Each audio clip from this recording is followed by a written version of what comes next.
'NTR Prashanth Neel' cinema మీద విపరీతమైన అంచనాలైతే ఉన్నాయి. అయితే లాంఛనంగానే ఈ సినిమా షూటింగ్ కూడా స్టార్ట్ చేశారు. కాకపోతే ఇంకా ఎన్టీఆర్ ఈ షూటింగ్‌లో అయితే పాల్గొనలేదు.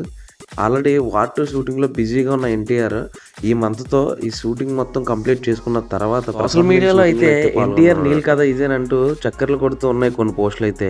ఇంతకీ ఆ చక్కర్లు కొడుతున్న పోస్ట్‌లో ఏముందంటే, ప్రశాంత్ నీల్ చేస్తున్న ఈ సినిమా కథ అయితే 1960 ఆ బ్యాక్‌డ్రాప్‌లో అయితే ఉంటదంట.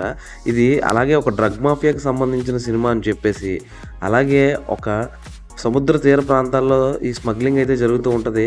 దానికి సంబంధించిన కథ అని చెప్పేసి ఇక్కడ వాళ్ళైతే చెప్తూ ఉన్నారు. అట్ ద సేమ్ టైమ్ ఇక్కడ ఈ సినిమా షూటింగ్ కోసం అయితే ఆంధ్రాలో కాకుండా మిగిలిన ప్రాంతాల్లో ఎక్కడైతే సముద్ర తీర ప్రాంతం ఉందో గోవా కానీ, చెన్నై గానీ ఇటువంటి ప్లేసెస్‌లో అయితే షూటింగ్ కోసం నీలైతే ప్లాన్ చేస్తూ ఉన్నాడంట.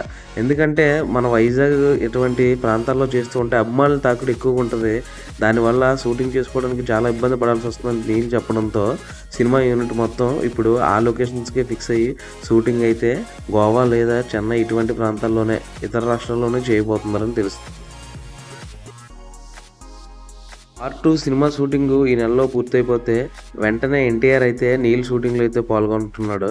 అట్ ద సేమ్ టైమ్ ఇక్కడ ఎన్టీఆర్ అభిమానులు కూడా ధీమా వ్యక్తం చేస్తున్నారు. ఈ సినిమా అయితే ప్రశాంత్ నీల్ చేసిన ఇదివరకు ఏ సినిమాలు ఉన్నాయో ఆ సినిమాలు మొత్తం 'కేజీఎఫ్' కానీ, ఆ తర్వాత 'సలార్' కానీ ఈ రికార్డులన్నీ సరే తిరగరాస్తదని చెప్పేసి ఎన్టీఆర్ అభిమానులు అయితే ధీమా వ్యక్తం చేస్తున్నారు. చూద్దాం మరి ఏ మేరకు ఆకట్టుకుంటుందో. ప్రశాంత్ నీల్ సినిమాలైతే మినిమమ్ గ్యారంటీ అయితే ఉంటాయి. సో, దానికి తగ్గట్టే ఈ సినిమా కూడా ఉంటదని అయితే అనుకుంటున్నారు.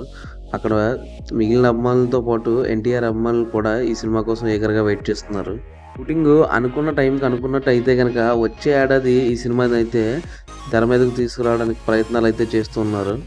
ఈ సినిమా షూటింగ్ మొదలుపెట్టిన మొదటి రోజునే కొన్ని సీన్‌లయితే తీయడం జరిగింది. ఆ సీన్‌లో మనకు పాతకాలం నాటి అంబాసిడర్ కార్లు, పాతకాలం వెహికల్స్ గానీ, ఇవన్నీ అయితే మనకు దర్శనమిచ్చాయి. అప్పుడే అర్థమవుతుంది 1900 ఆ టైంలో కథ అని చెప్పేసి. ఈ 'ఎన్టీఆర్ 31' 'ఎన్టీఆర్ నీల్' సినిమా ఎలా ఉంటదనుకుంటున్నారో మీరైతే కామెంట్ చేసేయండి. మరిన్ని ఇలాంటి ఇంట్రెస్టింగ్ అప్డేట్స్ కోసం సబ్స్క్రైబ్. Thank you.